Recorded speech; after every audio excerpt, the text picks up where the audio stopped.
জাহান্নামের আগুন এমন ভয়ঙ্কর আগুন, শরীরের যে কোনো জায়গায় লাগা মাত্র কলিজা পর্যন্ত ভুনা হয়ে যাবে।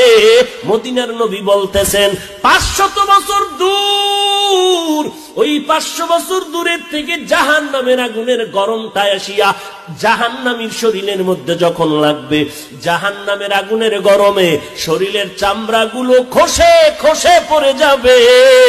ওরে নবীর উম্মতের দল, চোখ দুইটা বন্ধ করে 1 মিনিট চিন্তা কর।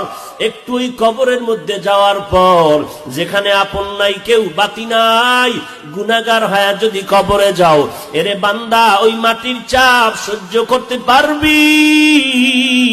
ওই কবরের মধ্যে জাহান্নামের আগুন সহ্য করতে পারবানি রে বাবা? আল্লাহর কাছে ক্ষমা চাও, ও আল্লাহ আমার মতো দুর্বল আর কেউ নাই, একটা বেতের বাড়ি সহ্য করতে